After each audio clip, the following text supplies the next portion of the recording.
There's a show on NBC right now that is like The Bachelor, but for throuples.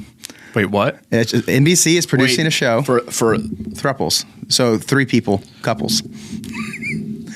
It doesn't sound real, right? But this is the world we live in. It's not. I'm assuming this is not a Mormon thing.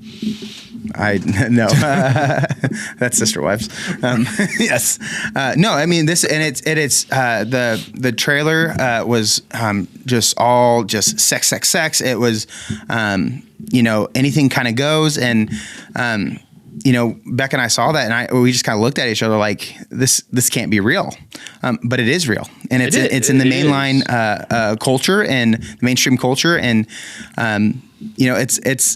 it's crazy to have to deal with, and we're going to have to, I think, approach this in a way that we haven't had to in the past. Yeah, so you just dropped this on me, and so my mind is kind of like racing in about 3 different directions as to how to respond to that, because there's one I want to talk about the absurdity of it.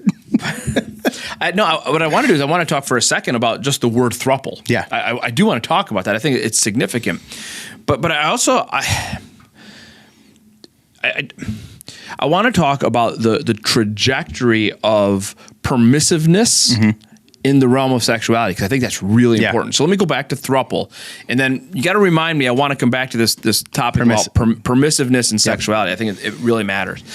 So just the idea that we made this word up. Yeah. Right. Throuple. Okay. It's stolen from the word couple. Right. Now, I talked about this on Sunday briefly, and I think I hit it more in second and third service than I did in first. But this idea that one of the things that Satan loves to do is counterfeit God's good gifts, right?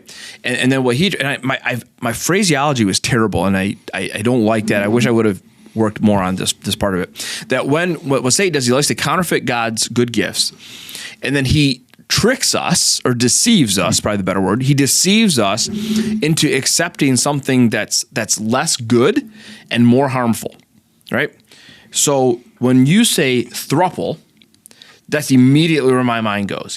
This is just so clearly taking a good thing, a couple, and just saying, well, we're going to make it better, right? We're going to counterfeit this and make it because if 2 is good, 3 must be better, right? Yeah. But no. What I would love is when they make shows like this, before they make the show, wait 5 years. Right? I would love to see where these throuples are at in 5 years, because I'm gonna go out on a limb and say that more than 80%, my original thought was 90, but I'll dial it back. More than 80% of these throuples will no longer be together. Together, yeah, that's funny. I did together. So, I agree with you, because I don't know if you've at all watched the Sister Wives stuff. I'm familiar with it. So, for you who aren't aware, Sister Wives is a show. It's about practicing Mormon polygamist. So he has 4 wives, but one real. It's confusing. But at the beginning of the show, it was just all about how they try to live together, and it was kind of cute, and it was interesting, because you're like, how does that even work? But it doesn't work. So this is the best part. As the show has progressed, and they're on probably their last season, it would be my guess. I thought they're all breaking up. They've all gotten divorced. I thought he has one left. So the 3 originals have left, and the one that's left is the last one in. Is the last one in. She's the youngest. Fascinating. She's also his legal wife. The only one that's his, because he divorced one of them to marry her legally. So he divorced the first one to marry her, to marry the last one. So he got to adopt her. Is that right? Yeah, to adopt her. So all the show now shows is pain from this. Their kids are all messed up. Talk about daddy issues. Like, they all hate him and don't have relationships with him. They have strained relationships with their half siblings from these marriages because their moms didn't get along. It has just resulted in.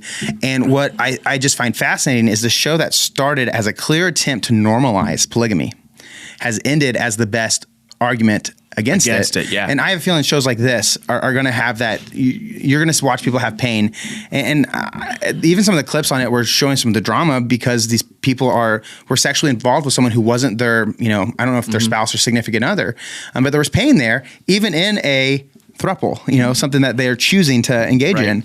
And so I think that's one of the things why it's so important for us to talk about sexuality, is because when it's outside of what God has set up, the guardrails that He's given us, I mean, the result very often, and probably I would say always, is pain and suffering. So what would you say? And I'm going to make you be the preacher here. What would you say to the person who says, "Yeah, but read the Bible"? Right, all these great heroes of the faith were polygamists. And polygamist is maybe not the right word because it is weird. Solomon had wives and concubines. But Abraham, yeah. Right, Isaac. Not Isaac. No, it was Jacob. Yeah, just as a sidelight here, this is crazy stuff, right? So Isaac, of all of the patriarchs, so there's 4 main characters in Genesis: Abraham, Isaac, Jacob, and Joseph, right? Isaac gets the least press. He only gets a couple of chapters. Yeah. He's a super minor character among those 4. He's the only one, right, who seems to stay married to one person. Now Joseph is married just to one, I think, but she's an Egyptian. Yeah. Right? And so it's just there's crazy thing. Well, but this is where it comes back to what we just said. Yeah. All those stories, the multiple wives were either a result of something. So like Jacob gets tricked into marrying the woman he didn't love, so he goes back and so that wasn't ideal. And it caused strife. And then you add in 2 concubines. Right? Yeah, to that mix. And then you go to who was I just thinking? Abraham. The whole thing with Sarah and Hagar. Ishmael versus all of it is pain and suffering. I mean, Abraham cheats on Sarah or with her consent, however you want to say that. Fathers a child with Hagar. But then they're ruthless to her because they're jealous, to the point where God comes and shows her extra special grace in that situation. I mean, that is definitely not what God originally planned and wanted, and now you play out the descendants, and those 2 factions still have odds today. Yeah, and so it's one of those things. Like if Abraham had stayed in God's plan right there, how much less pain would have been experienced by his descendants? Yeah, that's good. And you go ahead to David, right, who had all these different wives, murdered people to steal their wives, but then you look at this is not a big part of the biblical story. It just pops up here and there, but it's significant. His sons engaged in what rose to almost civil war multiple times, where you had the royal family at odds with each other, killing each other because they all had different moms. And it just, So when people say, well, in the Bible, all the heroes, yes, they many of them were, but it never worked out well. I've heard many people make this argument, like the Bible never flat out rejects polygamy. And I understand that argument, but the Bible does clearly show an ideal, right? Yeah. And so to say that it may not, it never directly disapproves of something is somewhat, it is, you should kind of default assume it is if there's something better being presented. Right. So if it's not what God said, then it's probably not what He wanted. It never paints polygamy in a good light. Yes. It never prescribes it. It never recommends it. Yep. It never suggests it. And it always suggests monogamy, right, and faithfulness. So, yes, it doesn't, but it also doesn't flat out, tell you don't eat Swiss cake rolls. Yeah. But we know that Swiss cake rolls ought to be eaten in a wise manner. Yeah. All right. So all of them. So leave the thruple. Yeah. Right. And circle back to the other thing that I want to talk about, which is, the permissiveness. Yeah. So this might get us in some trouble here. We're ready. Okay.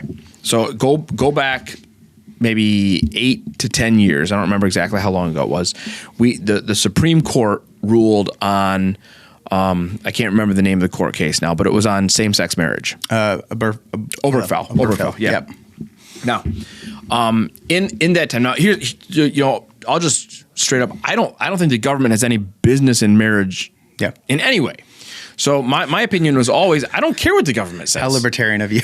I think it's theological, right? Yeah. Marriage is something that God invented, and it's the domain of the church. Yeah, I've much more been.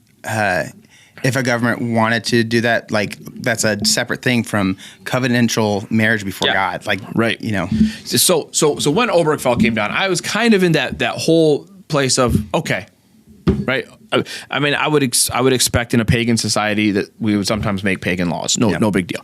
But the issue was, the argument then was, we just want to be able to have what everybody else has, right? Just that's all. Everybody else can get married. Why can't we get married? In my mindset, as an American, not as a Christian or as a clergyman, but as an American, was we should just make marriage into a contractual agreement like any other contractual agreement on the governmental side. Yeah. So you know what? If you're going to get married, you're making a contractual commitment to one another, and just play it out like that. And anybody can make a contract with anybody else, and I'm okay with that. Yeah. But the whole mindset there was, we just want to have equality in marriage.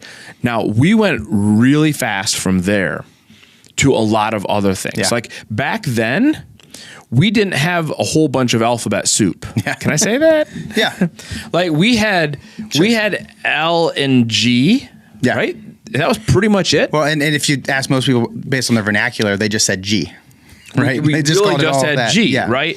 And then we added B. Yep. Is that right? LGB. And in my mind, and this is kind of philosophically and logically, the moment you added B, you invalidated a lot of arguments of L and G. But we're not going to go there today. Yeah. But very quickly after we added B, we added, is Q next? LGBTQ. TQ. And all of a sudden, and where we find ourselves today is I can't keep up. Yeah. Right. And especially that's why they just put the plus. I can't keep up with the T for sure, because now we're adding genders exponentially. I think we're up into the hundreds now. Feels like on a philosophical level, it seems to somewhat undermine the previous ones too. Yes. Yeah. And I think a lot of people, self included, we're saying maybe 6-7 years ago, a few years into Obergefell, we're saying, wait a minute, we're moving really fast now. And we started raising our hands and saying, we're not too far away from, polygamy. Yep. And we're not too far away from pedophilia. Yeah. Being part of this. And at that point, no, you're an alarmist, you're crazy, you're nuts, we're not going there. Now people still say that about maybe pedophilia, although we're starting to change language now. Yep. This person is not, they're not a pedophile, they're child or what, minor attracted. Matter attracted people. And so, persons or when I hear about a TV show that's into throuples instead of couples, I'm like, okay, so we're just one step away now. Yep. And that makes me very nervous, because I think that's another threshold in the progression that is a really dangerous one to cross, because now we're getting into this place of children who can't protect themselves, can't stand up for themselves. And the reality is, children who are sexually abused, and that's what pedophilia is. Children who are sexually abused deal with the consequences of that the rest of their life, and they can never undo what has been done. And I feel like we are a whisper away from making that an okay thing and glorifying that. And that's why we need to be a little more aggressive in the way we talk about these things.